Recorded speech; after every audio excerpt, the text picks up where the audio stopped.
Assalamualaikum warahmatullahi wabarakatuh. Perkenalkan, saya Anggra Heni Miryasari. Saya merupakan calon guru penggerak angkatan ke-6 dari Kabupaten Wonosobo, Provinsi Jawa Tengah. Unit kerja saya adalah dari SMA Negeri 1 Wonosobo. Terima kasih saya ucapkan kepada fasilitator saya, yaitu Ibu Dr.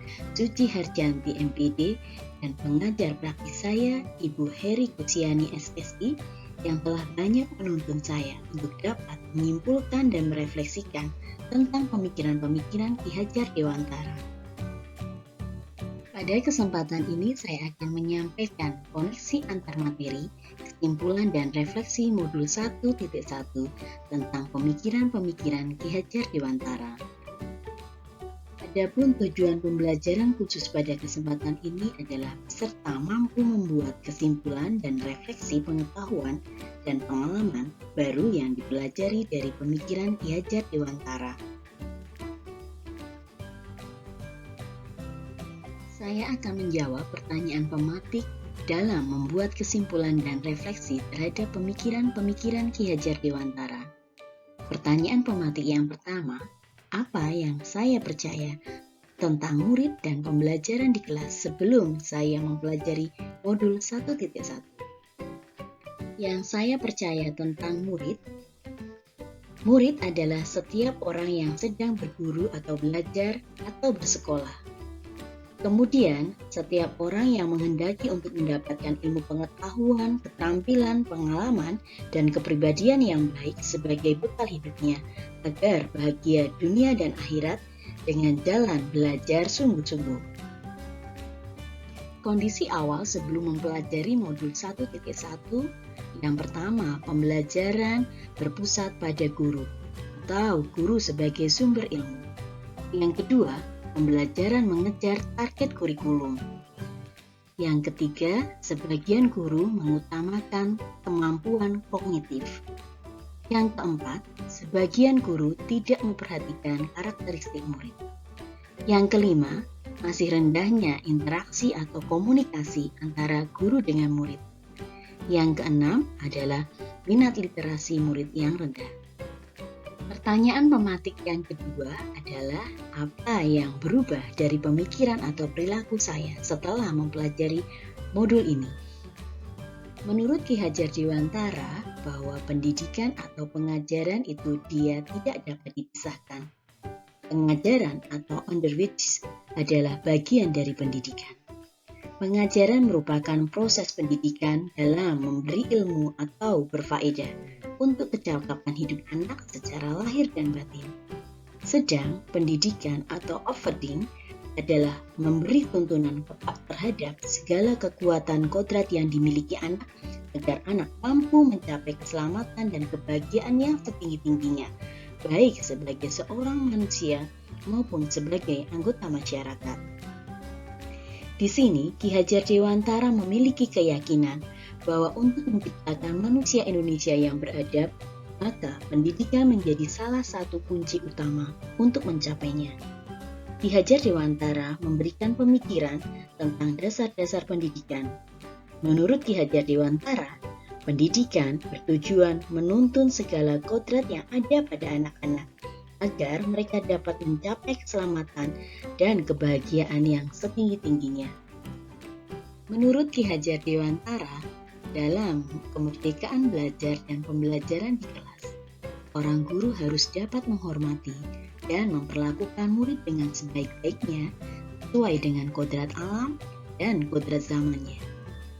Agar tumbuh kembangnya anak dapat berkembang baik, guru harus dapat melayani murid dengan setulus hatinya, yaitu dengan memberikan teladan atau ingarso sung tulodo. 2. Membangun semangat atau ingmadyo mangun karso. Dan yang ketiga, memberikan dorongan atau tuturi handayani.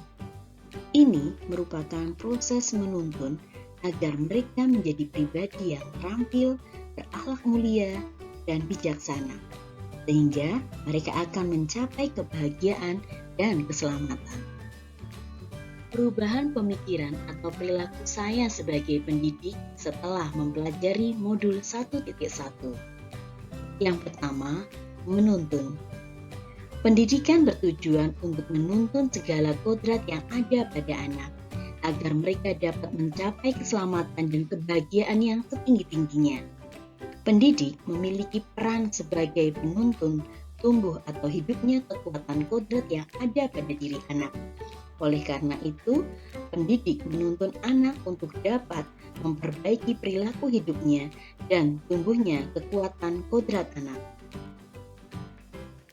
Yang kedua, pendidik diibaratkan seorang petani. Peran pendidik diibaratkan sebagai petani yang memiliki tugas untuk merawat sesuai kebutuhan dari tanamannya, agar dapat tumbuh dan berbuah dengan baik. Sehingga jenis tanaman yang berbeda akan berbeda pula perilakunya. Ini mengandung arti bahwa kita sebagai seorang pendidik harus bisa melayani murid dengan segala bentuk kebutuhannya.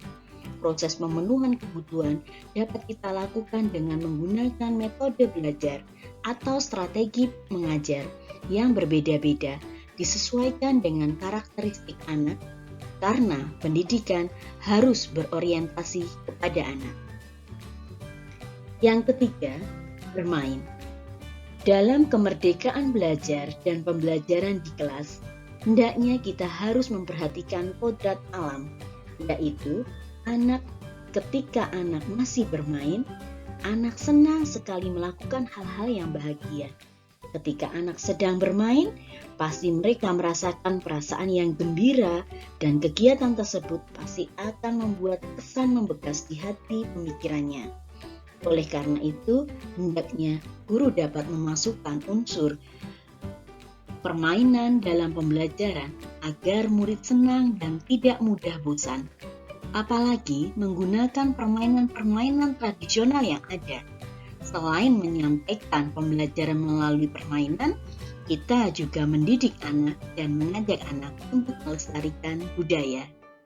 Seorang guru harus dapat menghormati dan memperlakukan muridnya dengan sebaik-baiknya, sesuai kodrat alam dan kodrat zamannya. Yang keempat adalah budi pekerti. Kita sebagai guru harus senantiasa memberikan teladan yang baik bagi murid-muridnya, terutama dalam pengembangan budi pekerti. Budi pekerti menjadi bagian yang tak terpisahkan dari pendidikan dan pengajaran yang kita lakukan sebagai guru. Pada kegiatan pembelajaran pengembangan budi pekerti di sekolah, kita bisa melakukan kegiatan-kegiatan pembiasaan di sekolah dengan menanamkan nilai-nilai budi pekerti atau akhlak mulia kepada anak. Di kegiatan 5S, yaitu sapa, salam, senyum, sopan, dan santun di sekolah. Pertanyaan pematik yang ketiga, apa yang dapat segera saya terapkan lebih baik agar kelas Anda mencerminkan pemikiran Ki Hajar Dewantara? Sebelumnya, menurut Ki Hajar Dewantara, tujuan pendidikan adalah yang pertama, penguasaan diri. Sebab disinilah pendidikan memanusiakan manusia atau humanisasi. Penguasaan diri merupakan langkah yang dituju untuk tercapainya pendidikan yang memanusiakan manusia. Ketika peserta didik mampu menguasai dirinya, maka mereka akan mampu untuk menentukan sikapnya. Yang kedua adalah pembelajar sepanjang hayat. Pelajar Indonesia merupakan pelajar sepanjang hayat yang memiliki kompetensi global dan berperilaku sesuai dengan nilai-nilai Pancasila. Implementasi yang mencerminkan pemikiran Ki Hajar Dewantara di kelas dan di lingkungan sekolah. Yang pertama, menumbuhkan sikap cinta tanah air dengan menyanyikan lagu kebangsaan Indonesia Raya sebelum pembelajaran dimulai.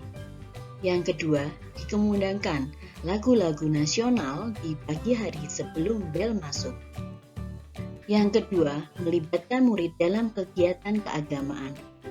Yang pertama adalah sholat berjamaah di sekolah, kemudian ikut terlibat dalam perayaan hari besar keagamaan di sekolah. Sesuaikan dengan agama masing-masing. Yang ketiga adalah berdoa sebelum dan setelah pembelajaran. Murid memimpin berdoa sebelum dan setelah pembelajaran. Kemudian berdoa saat apel atau upacara gembira. Pembiasaan yang keempat adalah pembiasaan 5S, senyum, sapa, salam, sopan, dan santun. Yaitu dengan memberikan 5S kepada seluruh warga sekolah, kemudian memberikan 5S kepada tamu yang berkunjung di sekolah. Yang kelima adalah mengajarkan murid untuk cinta lingkungan, yaitu dengan cara membuang sampah pada tempat sampah, menjaga kebersihan sarana dan prasarana sekolah. Yang keenam adalah memeriksa kerapian, kedisiplinan, dan kebersihan dari murid. Tidak hanya itu, guru juga memberikan suri tauladan agar ketika datang ke sekolah, mereka datang sebelum waktu pembelajaran. Yang kedua, menggunakan seragam sesuai dengan aturan sekolah, selalu mandi sebelum datang ke sekolah, dan mencuci tangan sebelum dan setelah kegiatan. 7. Pembelajaran yang menyenangkan. Di sini setelah mempelajari dari modul 1.1, murid saya tuntun untuk menemukan pengalaman belajar yang baru, kemudian mereka melakukan berdiskusi dan observasi terhadap masalah-masalah yang ada di lingkungan sekitar, agar mereka dapat mempunyai ide kreatif dan inovatif. Yang kedelapan, melek teknologi dan literasi, yaitu dengan cara pembiasaan literasi di setiap pagi hari selama 15 menit. Yang kedua adalah membangkitkan pengalaman menggunakan aplikasi pada smartphone dan laptop yang bermanfaat bagi pembelajaran. Di sini, sering sekali saya ajak untuk menggunakan smartphone-nya dengan cara edit video atau rekam suara gitu ya, untuk ketika mereka melakukan pembelajaran. Sehingga smartphone dan laptop yang mereka punyai itu dapat bermanfaat bagi pembelajaran.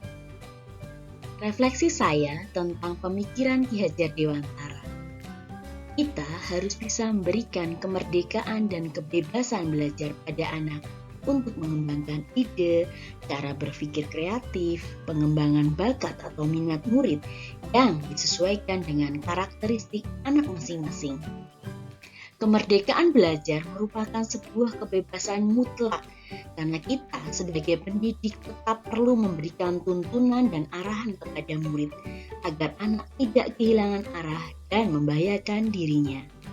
Ki Hajar Dewantara mengingatkan bahwa kita sebagai pendidik untuk tetap selalu terbuka dan mengikuti perkembangan zaman yang ada.